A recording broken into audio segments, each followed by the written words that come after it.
सिद्धाणम बुद्धाणम पारदयानम परम परदयानम लोकमोदयानम नमो सया सब सिद्धाणम इकोविण मुक्कारो जिनवर वत्स हस्तबद्ध मानस संसार सागराओ तारे नरों नारिमा अहो अहो श्री सद्गुरु करुणा सिंधु अपार आपा घर पर प्रभु करो अहो अहो उपकार। अनंत शुद्धात्माओं को नमस्कार।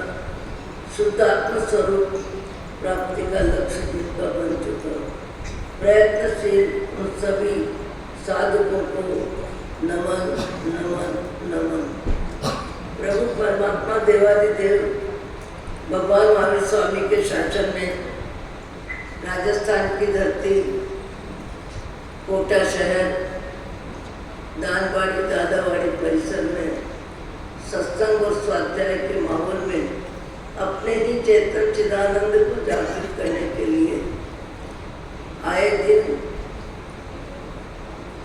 1 घंटे का समय सत्संग और स्वाध्याय के लिए जिनकी रुचि होती है, जिनमें सुनने की जिज्ञासा होती है और जिनको समय की अनुकूलता होती है, वे सत्संग का लाभ लेते हैं।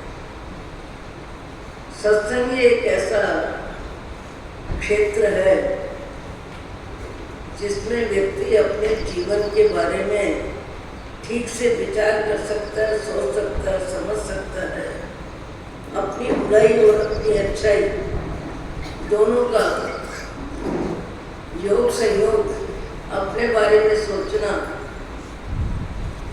अपने को बदलना और अपनी गलती को भी स्वीकार करना, अच्छाई को भी स्वीकार करना, ये कार्य सत्संग में जितना आसानी से हो सकता है और कहीं नहीं होता।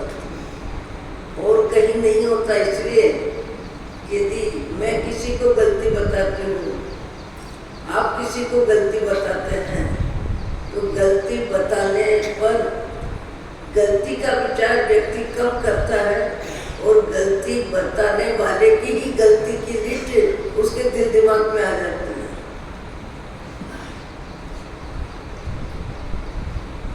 कोई भी परस्पर किसी को कुछ कहता है तो तत्काल उसके दिमाग में उसकी कोई न कोई बुराई आ जाती है। भले जबान से बोले या नहीं बोले, पर दिमाग में तो आ ही जाती है कि मेरे को भले कह रहे हैं, इनमें भी ऐसा है, इनमें भी ऐसा है, इनमें भी ऐसा। तो हृदय परिवर्तन के लिए परमात्मा की भक्ति, शास्त्र स्वाध्याय और सत्संग ये कार्य ऐसे हैं कि जहाँ व्यक्ति को अपने बारे में सोचने का, समझने का मौका मिलता है। उस समय दूसरों में दिमाग नहीं घूमता है, क्योंकि किसी व्यक्ति को संबोधित करके कुछ नहीं कहा जाता। जो कहा जाता है सबके लिए कहा जाता है, यहाँ तक बोलने वाले के लिए भी और सुनने वाले के लिए भी। सत्संग सभी के लिए होता है और ज्यादा में ज्यादा क्रोध मान माया लोभ 4 का विस्तार है संसार, और 4 में भी क्रोध मान माया लोभ। क्रोध आता है पर क्रोध के लिए नहीं आता। क्रोध आता है मान के लिए, क्रोध आता है माया के लिए, क्रोध आता है लोभ के लिए। किसी के लोभ को यदि प्रकट किया जाता है तो भी व्यक्ति को सुनना अच्छा नहीं लगता। किसी का मान प्रकट किया जाता है तो भी सुनने में आसपास वालों को अच्छा नहीं लगता।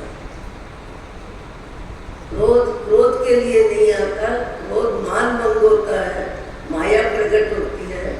लोभ की व्याख्या कोई करता है, अरे तुम तो बड़े लोभी हो। अरे भाई मैं लोभी हूँ तो तुम तो निर्लोभी हो ना।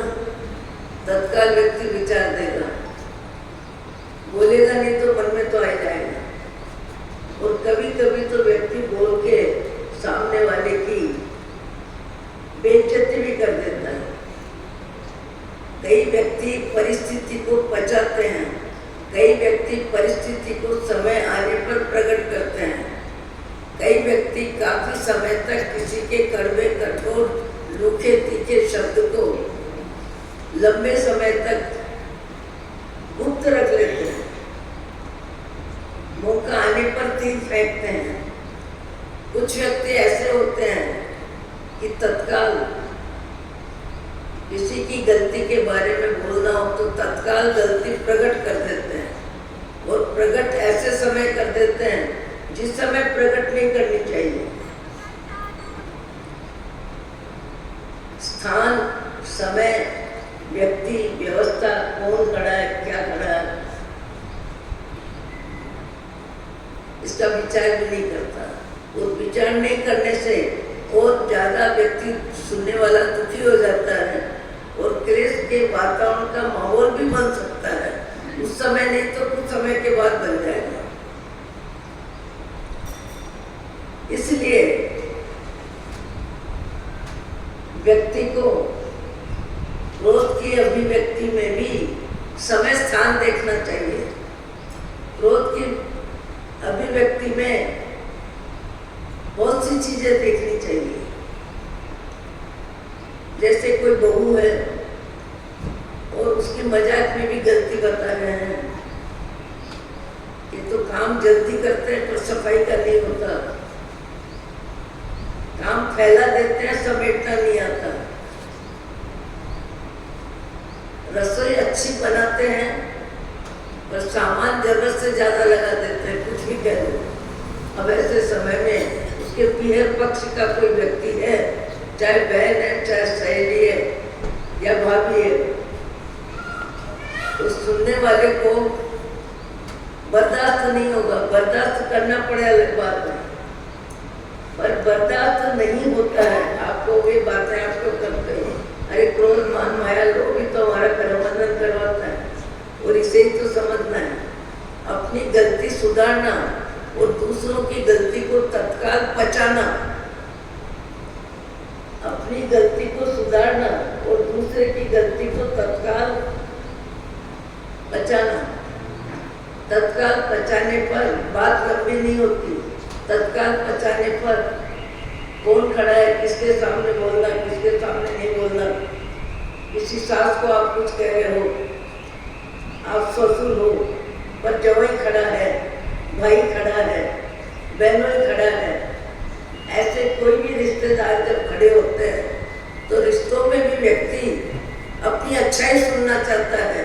अपनी कमी, स्त्री क्या पुरुष का, कोई भी अपनी कमी दूसरों के सामने सुनना नहीं चाहता है। कमी सब में होती है और सब जानते हैं, फिर भी एक दूसरे के सामने एक दूसरे की प्रशंसा की जाती है तो व्यक्ति आनंदित होता है। और उसकी गलती बताने में चार व्यक्तियों के सामने यदि बात ज्यादा होती है तो बात बढ़ सकती है, इसलिए कि वो अच्छी नहीं लगती। पर संसार में ऐसे भी व्यक्ति हैं जो अपने भीतर के भाव जगत में क्रोध मान माया लोभ को, कषाय चौकड़ी को, जब आत्मा का ज्ञान हो जाता है, आत्मा का भान हो जाता है, मिथ्यात्व चला जाता है, सम्यक दर्शन आ जाता है, तब व्यक्ति अपने कषाय को छोड़ने में पूरी ताकत लगाता है और अपने कषाय को कम करने के लिए अपनी जबान को भी बंद रखता है, अपनी आंख को भी कम घुमाता है, कान से दूसरों की निंदा भी कम सुनता है, आवाज में दूसरों की गलती भी कम बोलता है।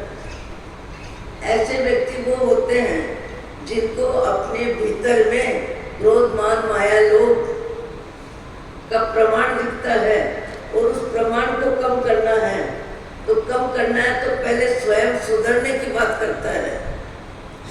क्रोध मान माया लोभ का प्रमाण कम करना है। परसों जैसे एक व्यक्ति ने कहा कि सादगी जी महाराज, मैं बहुत सोचता हूँ पर मुझे क्रोध बहुत जल्दी आ जाता है, गलती किसी की होती है और क्रोध मैं करता हूँ। दूसरों की गलती पे क्रोध जल्दी आता है, ज्यादा आता है। कुछ एक व्यक्ति ऐसे होते हैं जो अपनी गलती बर्दाश्त नहीं करते, अपनी गलती बर्दाश्त नहीं करते, दूसरों की गलतियां गिनने की जिनकी आदत ही कम होती है। ऐसा भी भीतर के जगत में व्यवसाय होता है, और ये व्यवसाय विचारों का होता है, और विचारों में क्रोध, मान, माया, लोभ का सम्मिश्रण होता है। और कई व्यक्ति अपने ही भाव जगत को जो सुधारने में लग जाते हैं, उनका मनुष्य भाव सार्थक हो जाता है। उनका मनुष्य भाव कितना ऊपर उठता है, कितना ऊपर उठता है। कल अपन ने एक बड़ौदे के श्रावक का जीवन सुना, जिन्होंने संकल्प किया कि गलती किसकी थी, आरोप मेरे पे आया। किसी जगह काम करते थे ऑफिस में, गलती किसकी है मैं जानता हूँ, और ना आरोप मेरे पे आया, मेरे पे आया, जबकि मैंने गलती नहीं की। उस आरोप को बर्दाश्त करना भारी पड़ गया, और बर्दाश्त करना भारी पड़ गया। ऑफिस छोड़ दिया, अलग हो गए। पर दिमाग में जो शांति होनी चाहिए, जो निश्चिंतता होनी चाहिए, जो उस वाक्य को दिमाग से निकाल देना चाहिए, वो वाक्य दिमाग से निकलता ही नहीं है। कड़वा, कठोर, रूखा, तीखा शब्द जल्दी निकलता नहीं है। कड़वा, कठोर, रूखा, तीखा शब्द जल्दी निकलता नहीं है, और बहुत मीठा शब्द भी जल्दी नहीं निकलता है। बहुत मीठा शब्द, मन भावन शब्द भी जल्दी निकलता नहीं है, वो भी हमारे भाव जगत में रहता है। और फिर कभी कभी तो हम क्या करते हैं, कोई हमारी बहुत ऊंची बड़ाई कर देता है, अच्छी बड़ाई कर देता है, और मन भावन बात बोल देता है, तो हम परिवार में, परिचित में, पड़ोस में, सखी सहेली के साथ, क्या पुरुष और क्या नारी, उसका उल्लेख अपनी जबान पे, उन्होंने इतना अच्छा बोला, मेरे में इतनी अच्छा ही है का, पर इतना अच्छा बोला, मेरे लिए इतना अच्छा बोला, मेरे लिए इतना अच्छा बोला। उनके नाम से बार बार उस बात को बोलता है। क्यों बोलता है? तो बात मन भावन है। मन भावन क्यों है? मान कषाय की तृप्ति है, मान कषाय की संतुष्टि है। मान कषाय अच्छा लगता है, कषाय शब्द है, और कषाय उसे कहते हैं जो संसार में जीव को कसता है। कषाय किसको कहते हैं? जो जीव को संसार में कसता है, 4,84 लाख योनि में भटकाता है। कई प्रकार के दुखों की जिंदगी जीव को झेलनी पड़ती है, और उसमें क्रम कितना लंबा है। जो जैन दर्शन का अध्येता होगा उसको मालूम है कि साधारण वनस्पति का स्वकाल कितना, प्रत्येक वनस्पति, और फिर एक इंद्रिया, वेद्य, 5 स्थावर, अनंत काल जीव का इस तरह अव्यक्त दुख की स्थिति भोगने में चला जाता है। और फिर बेंद्रिय, तेंद्रिय, चौरेंद्रिय, पंचेंद्रिय, और पंचेंद्रिय में भी पशु जगत। अभी हम दिन भर देखते हैं, देखते क्या दिखते ही हैं? मोर पंचेंद्रिय है। मनुष्य के पास जैसे नाक, आँख, कान सब उसके पास भी है, पर उसके बाद भी बुद्धि कितनी है? समय की उपयोग की व्यवस्था क्या है? पेट पूर्ति का साधन ओम शांति, वो जो जाने जैसे अपनी पूर्ति करते हैं, किससे करते हैं, क्या करते हैं। अनाज के दाने भी खाते होंगे, मालूम नहीं, पर 24 घंटे हैं, पर 24 घंटे में भी समय क्या है, कार्य क्या है, व्यवस्था क्या है, उपयोग क्या है? केवल इधर से उधर घूमते हैं। इस तरह जीव को समय बिताना पड़ता है, पर समय का सदुपयोग जो करता है, वहाँ बात ज्यादा लग गई, और कितनी लग गई कि मैंने गलती नहीं की, और मेरी गलती बता बताई गई और मैं ऑफिस से अलग हो गया, पर दुनिया जानती है कि मैंने गलती की और मैंने गलती नहीं की। मैंने गलती नहीं की, दुनिया जानती है मैंने गलती की। मैं सही हूं, पर दुनिया मुझे ऐसी मानती है, ये बर्दाश्त से बाहर हो गया, बर्दाश्त से बाहर हो गया। फिर उनको जिनवाणी का स्वाध्याय, जिनेंद्र भगवान की मुद्रा और कई संतों का जीवन उनके दिल दिमाग में आया कि गलती के बिना सुदर्शन सेठ ने अपने आप को कैसे समता में रखा, अपने आप को इस तरह विचार आने लगा। और उसके बाद उनका भाव जगत इतना बदला कि दूसरों की दृष्टि में मैं क्या हूँ, इससे मुझे परेशानी है कितनी ज़्यादा। भगवान करे कि मैं मेरी दृष्टि से मैं ठीक होने की कोशिश करूँ, मैं मेरी दृष्टि में ठीक होने की कोशिश करूँ। और कितनी कोशिश करी, लगभग कल का उदाहरण सुनने वाले आदमी हैं, कितनी कोशिश करी। नाभि से नवकार मंत्र निकलता था उनके, नमो अरिहंताणम।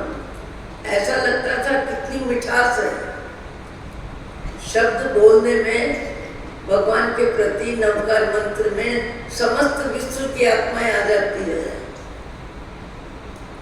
जो भी जन्म मरण रहित, आदि व्याधि उपाधि रहित, सहज अपने आत्म स्वभाव में जो आत्माएं होती है, वे सब नमो अरिहंताणम में उनका समावेश है।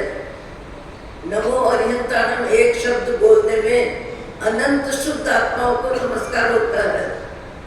और यदि हम भाव से करते हैं, विवेक से करते हैं, अहोभाव के साथ करते हैं, नमो अरिहंताणम, नमो अरिहंताणम, ऐसा शब्द उनके मुंह से निकलता था। सीढ़ी में चढ़ते चढ़ते भी जब सर्दी के दिन थे, जहाँ बैठते थे, लगता था वो साधक आत्मा आ गए, भक्त राज आ गए, भक्त राज आ गए। उनकी आवाज सुन के भी अपने भाव ठीक होने लगते थे और भाव में प्रसन्नता होने लगती थी। चलो अब स्वाध्याय होगा, भक्त राज आ गए। एक व्यक्ति के आने पर 10 व्यक्ति का मन स्वाध्याय में लगता है। एक व्यक्ति के आने पर 10 व्यक्तियों का मन इधर उधर की बात में चला जाता है। इधर उधर की बात में 10 मिनट का समय पूरा कर देते हैं। आपने सुना कि वो रामलाल जी आके बड़ौदा के, उनका एक ही दृष्टिकोण बन गया कि मुझे संसार से निवृत्त होना है और मुझे क्रोध मान माया लोभ के भाव जगत में राई रेशा भी नहीं रखना है, इतना ज्यादा मुझे समाप्त करना है।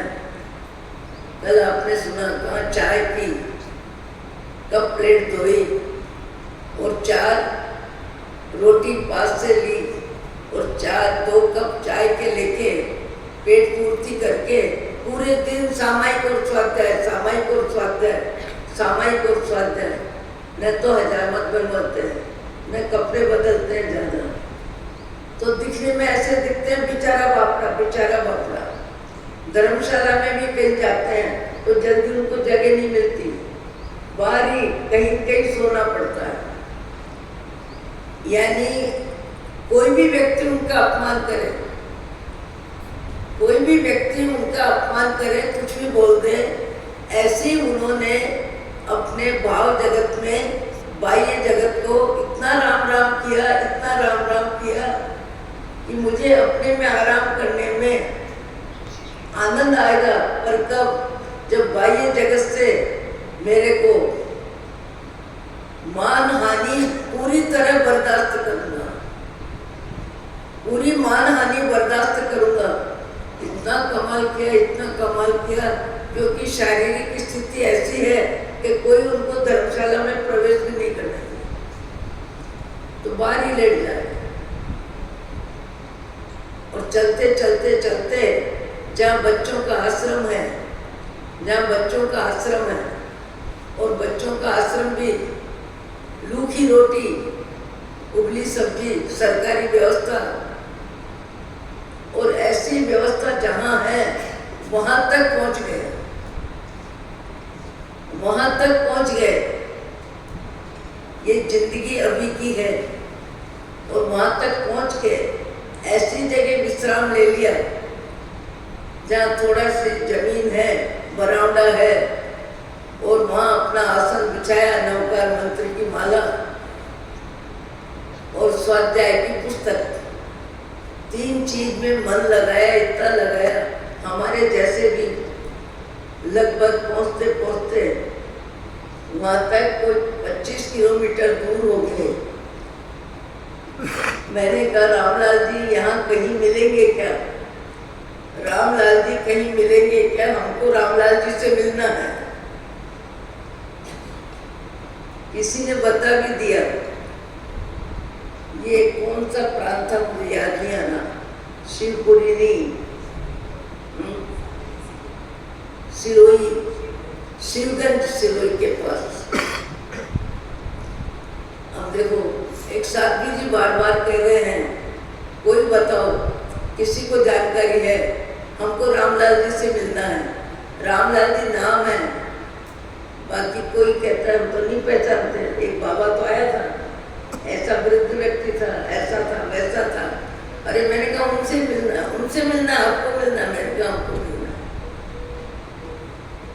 मालूम पड़ा कि वो तो शिवगंज से भी काफी दूर ऐसे बच्चों के आश्रम में पहुंच गए हैं, और पहुंचने के बाद किसी ने उनको बताया कि ऐसे ऐसे साथी जी आपको मिलना चाहते हैं। उन्होंने सूचना दी किसी के माध्यम से कि साथी जी महाराज, मैं आपको वंदना करता हूँ, मुझे अब किसी से मिलने की इच्छा भी नहीं है और मिलने की व्यवस्था भी नहीं है, इसलिए कि मैंने सवारी का त्याग कर दिया है, सवारी का त्याग कर दिया है। मुझे कहीं जाना आना नहीं है, शरीर भी मेरा कमजोर हो गया है, और यहाँ आप आवे ऐसी भी अनुकूलता नहीं है। आपके आने के बाद आप यहाँ कोई व्यवस्था भी नहीं मिलेगी आपको। इसलिए मेरा विनय पूर्वक निवेदन है कि आपने मन से याद किया, ये बहुत हो गया, और ये बहुत हो गया ये भी मुझे मानना नहीं है, इसमें भी मेरा मान कषाय उजागर हो सकता है। आप में भी परमात्मा है, मेरे में भी परमात्मा है।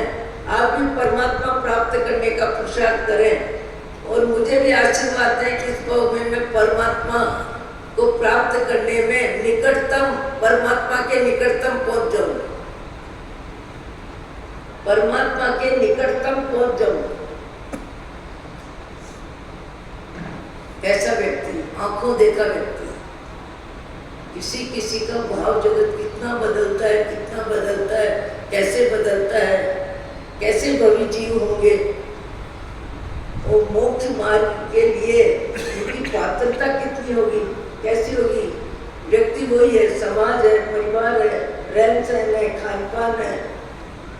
कोई दाल चावल सब्जी सबके घर में बनते, उनके भी, उन्होंने भी जिंदगी में सारी सुविधाओं का भोग किया, पर अपने मान कषाय को छोड़ने के लिए कितना त्याग, कितना त्याग। जो कार्य 50 भाव में हो वो कार्य उन्होंने 1 भाव में किया, और करते गए, करते गए। आज भी कई व्यक्ति कहते हैं महाराज आपको प्रशंसा नहीं चाहिए, प्रशंसा नहीं चाहिए बोलने की बात है, प्रशंसा ही चाहिए। पसंद आने वाले कपड़े ही चाहिए, पसंद आने वाला भोजन ही चाहिए, पसंद आने वाली सब्जी ही चाहिए, और पसंद आने वाली कार चाहिए, और पसंद आने वाली मित्रता चाहिए, और पसंद आने वाली हमारे प्रति भाषा चाहिए। हमें क्या चाहिए हम जानते हैं, हमको क्या चाहिए हम जानते हैं। मैंने शायद बताया था, पूछा था मैंने रामकृष्ण परमहंस के साधक आत्मा, उन्होंने मेरी एक रोज उनसे बात हुई, 2-3 बार आने का काम पड़ा था विचक्षण व्याख्यानमाला में। अब तो आने जाने की स्थिति नहीं उनकी। तो मैंने प्रश्न किया था उनसे कि सत्स्वरूपानंद जी महाराज, बहुत से व्यक्ति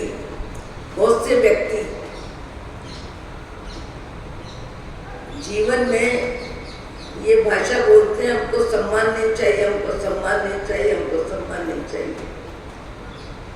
बोले महाराज जी, जो ये बोलते हैं वो बहुत अच्छी बात है, पर उनसे कहो कि आप पहले कड़वी बादाम को पचा लो, फिर कहना कि मूंगफली पच गई। बादाम पचेगा तो मूंगफली पच जाएगी, मूंगफली को पचाने की फिर जरूरत नहीं पड़ेगी। पर मूंगफली पच गई, उसके लिए पहले बादाम पचा के देख लो। बादाम पचा के देख लो यानी अपमान की भाषा, अपमान का व्यवहार संबंधों में कहीं भी यदि अपमान आपको सहजता से स्वीकार है तो सम्मान की भूख नहीं है, ये शब्द बोलना सार्थक है।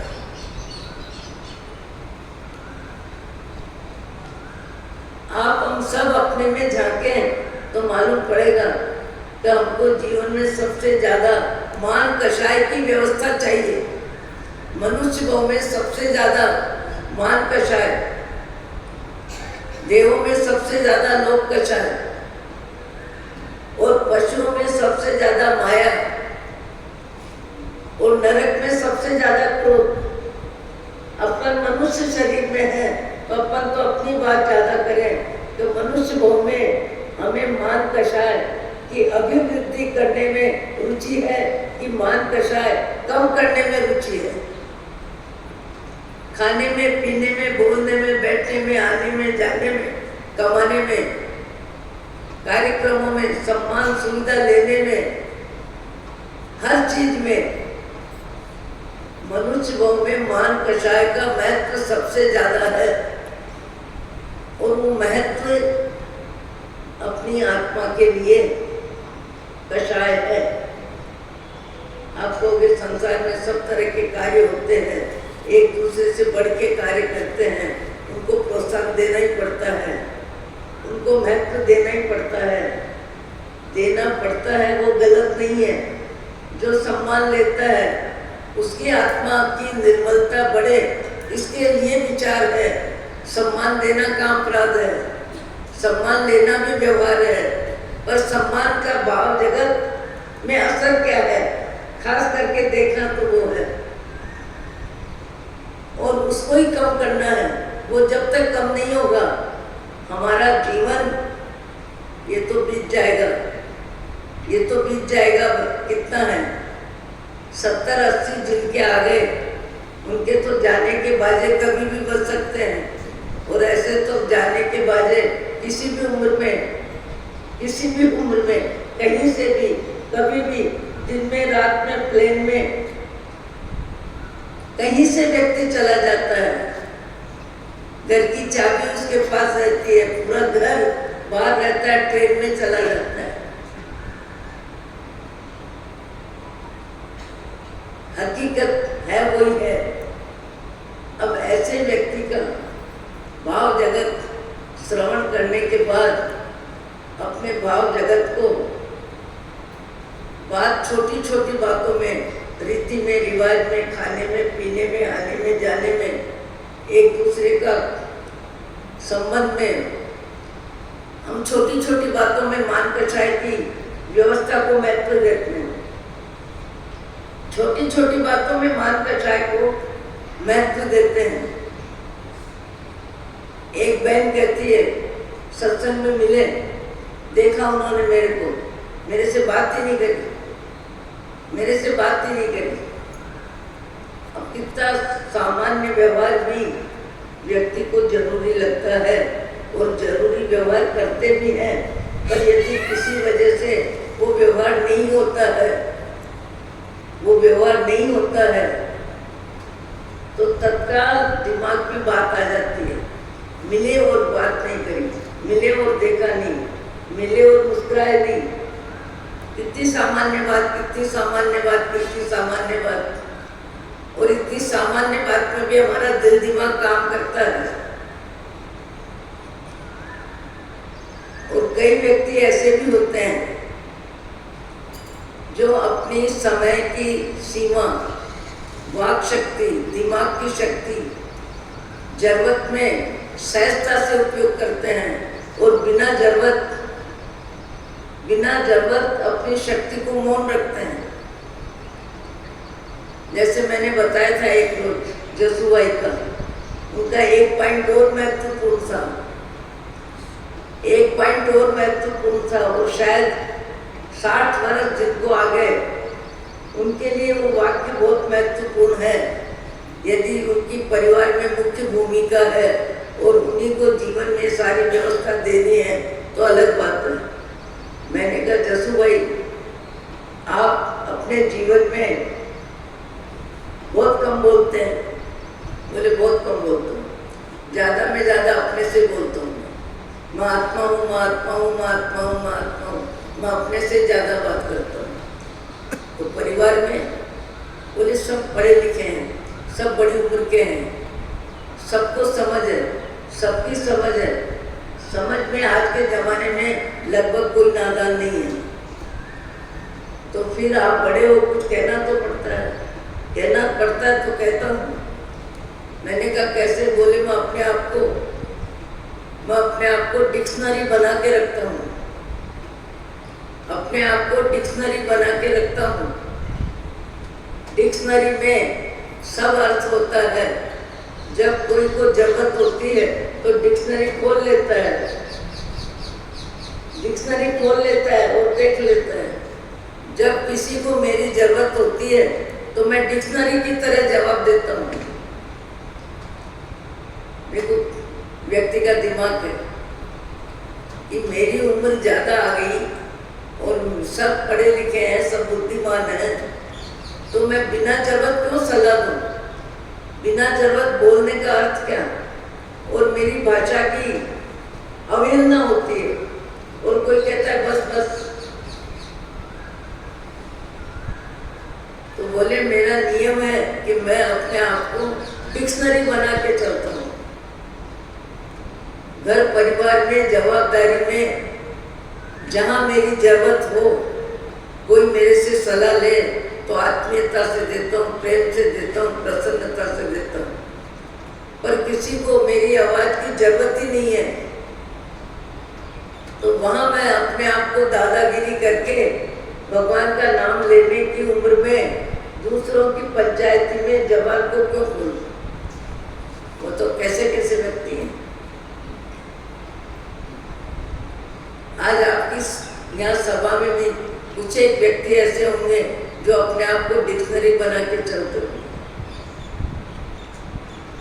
मेरा नंबर तो बोल बोल बोल बोल करने में है, मैं तो बोलती रहती हूँ, इसलिए मेरा तो कहीं इसमें समावेश भी नहीं है। पर फिर भी अनावश्यक बोलना अपमान कराना है। अनावश्यक बोलने में अपमान होता है, अनावश्यक प्रशंसा सुनने में भी अपमान होता है, अपनी आत्मा का अपमान होता है। आप हम सब कई बार कई चीज़ें सुनते हैं, कई चीज़ें देखते हैं। जैसे रामलाल जी का उदाहरण इस काल का, इस युग का है। सन 71 में हम साथ बैठते थे, कोई बहुत पुरानी बात नहीं है। और शास्त्रों में भी और हमारे सामायिक के पाठों में भी ये बात बहुत आती है। जैसे आप सामायिक पढ़ते हैं, पढ़ते समय क्या बोलते हैं? वयोम दर्शन बद्दो नाम दर्शनार्थ दर्शानुभद्र पहले ही वाक्य आता है। क्यों आता है? उन्होंने अपने जीवन को सफल किया, अपनी काया को सफल किया, तो उसकी अनुमोदना में सामायिक पारते समय उनकी वंदना होती है, उनकी अनुमोदना होती है और उनकी अनुमोदना में अपन सामायिक पारने की क्रिया करते हैं।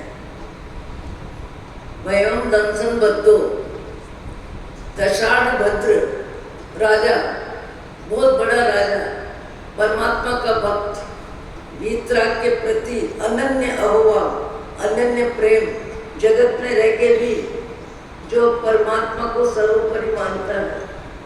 एक प्रसंग आ रहा है और ऐसा प्रसंग आ रहा है कि उनका भाव जगत भगवान को वंदन करने की मानसिकता बनाता है और भगवान को वंदन करने के लिए बड़े राजा होने के नाते बड़ी अपनी शक्ति का उपयोग हर तरह से अपनी शक्ति का उपयोग, गज सेना, हाथी सेना, घोड़ी सेना, क्या क्या नहीं है, सब तरह के वातावरण में राजा स्वयं भगवान महावीर स्वामी को वंदन करने के लिए जाते हैं। और उनकी व्यवस्था इतनी आकर्षक, इतनी मनमोहक, अपनी शक्ति की पूरी अभिव्यक्ति, अपनी शक्ति की पूरी अभिव्यक्ति, जहाँ व्यक्ति का मन होता है वहाँ पूरी अभिव्यक्ति कर देता है। आज भी कई व्यक्ति परिवार में विवाह आदि कार्यक्रमों में अपनी शक्ति का समुचित उपयोग करते हैं। एक व्यक्ति को तो मैंने सुना कि अपनी बेटी की शादी में कलकत्ते और कहाँ से 10 लाख के फूल मंगाए, इसलिए कि मेरी बेटी जहाँ बैठेगी शादी के समय वो बनाने का बंगला बनाने में। व्यक्ति कभी कभी कहीं कहीं अपनी पूरी शक्ति का उपयोग करता है जहाँ उसका बहुत ज्यादा मन होता है। यहाँ दशाणभद्र राजा का मन परमात्मा की भक्ति में है और परमात्मा की भक्ति में होने से वो पूरी अपनी शक्ति का उपयोग परमात्मा की भक्ति में करता है और भक्ति में करके जब जाता है वंदन करने के लिए, तो इतनी लंबी सब प्रकार की व्यवस्था है। और इंद्र महाराज का उपयोग चला गया, इंद्र महाराज का उपयोग चला गया। और उपयोग क्या गया? ओहो, भगवान महावीर की वंदना करने के लिए दशाणभद्र जैसा जिस लाजमा के साथ, जिस जुलूस के साथ, जिस व्यवस्था के साथ देव शक्ति की अभिव्यक्ति तो देव करते हैं, पर मनुष्य जन्म में अपनी शक्ति की क्या अभिव्यक्ति करिए वंदन करने जाने में? शायद ही कोई उदाहरण होगा, शायद ही कोई उदाहरण होगा। ऐसा विचार किसको आया? इंद्र महाराज को। और इंद्र महाराज ने प्रशंसा की, पर उसका भुगतान किसको करना पड़ा? भुगतान किसने किया?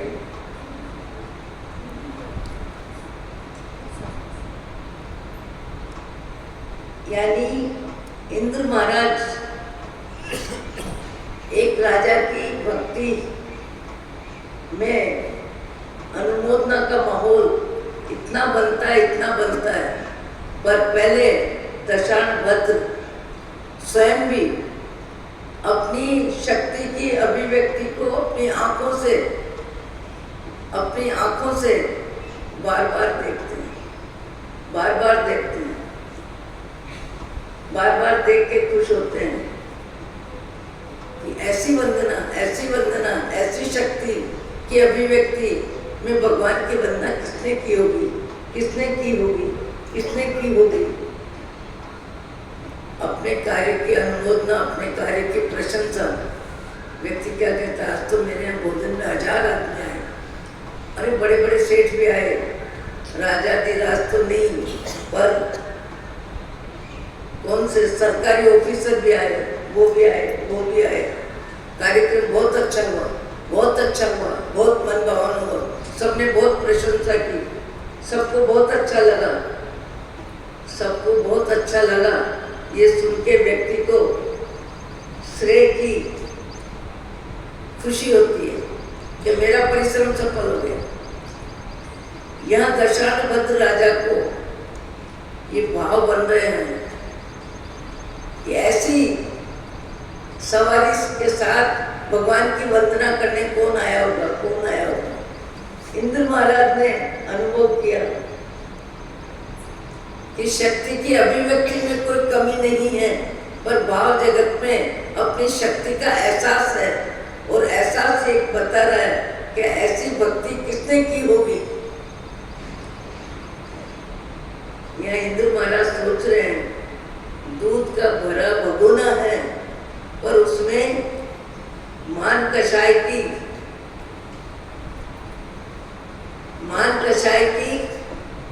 क्या है, जहर की बूंद है। मेरा जैसा मेरा जैसा मेरा जैसा। इंद्र महाराज ने भी इसका एहसास किया और एहसास करके इंद्र महाराज स्वयं देव शक्ति से भगवान की भक्ति में ऐसी व्यवस्था जमाई कि उस व्यवस्था को देख करके दशानभद्र राजा को लगा, अरे कौन आया। मैं तो सोच रहा था मेरी जैसी व्यवस्था, मेरी जैसी भक्ति, हाथी घोड़े दुनिया भर के, और ये तो और भी मेरे से अधिक शक्ति व्यक्ति की दिखाई दे रही है। ये कौन है। उसका मान कषाय कमजोर पड़ने लगा, चित्त की प्रसन्नता कम होने लगी। मैं तो सोच रहा था मेरा जैसा कोई नहीं, मेरा जैसा कोई नहीं, मेरा जैसा कोई नहीं। ये तो मेरे से भी ज्यादा बढ़कर है। भाव जगत बदला, और भाव जगत कितना बदला। भगवान के चरणों में जाके वंदन किया, और वंदन करके क्या किया, मान कषाय की अभिव्यक्ति किसने की, क्या की, कैसे की, और रिजल्ट क्या आया। और रिजल्ट आया, कल पूरा करेंगे। रिजल्ट आया तब इंद्र महाराज दशानभद्र के भाव चरणों में नमस्कार करने लगे। अरे आप कैसे। बोले मैंने तुमको हराने के लिए अपनी शक्ति का उपयोग किया, पर तुम इस समय अपने मान कषाय को छोड़ करके, मान कषाय को खत्म करके, और भगवान महावीर के चरणों में ये कह रहे हो कि मैंने, अब मुझे कुछ नहीं चाहिए, मुझे संयम दीजिए।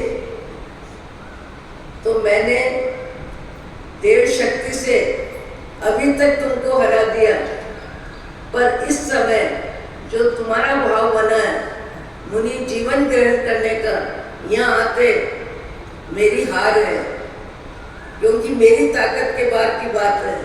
मैं ये कार्य नहीं कर सकता, इसलिए मैं तुम्हारे चरणों में वंदन करता हूँ। मान कषाय छोड़ने में निमित्त बनता है। अपने से अधिक व्यक्ति की शक्ति को देख के बहुत बार व्यक्ति को लगता है अपनी क्या शक्ति है। आप कहोगे मान कषाय मनुष्य जीवन में सबसे ज्यादा राजी भी मान कषाय करता है, और हैरान भी मान कषाय करता है, नाराज भी मान कषाय करता है, और राजी भी मान कषाय करता है। मान कषाय का हर व्यक्ति के जीवन में बोलबाला है। गरीब हो, अमीर हो, पंडित हो, मूर्ख हो, विद्वान हो, वक्ता हो, कवि हो, कोई भी हो, मान कषाय सबको हचमचा देता है। और मान कषाय को जो कमजोर कर देते हैं, मान कषाय को कषाय मान के जो उसके दीवाने नहीं है, बल्कि उसके पुजारी भी नहीं है, उसको पुजारी बनाने की बात जिनमें आ जाती है। ऐसे व्यक्ति आज भी संसार में है। भगवान से अपने को क्या मांगना चाहिए? भगवान मुझको दीजिए, आशीर्वाद एक, दशानबद्ध राजा को तो आशीर्वाद मिला। अभी अपन बहुत कम शब्दों में बात कर गए। दशानबद्ध राजा को तो आशीर्वाद मिला, और मिला क्या? दुनिया को राम राम किया।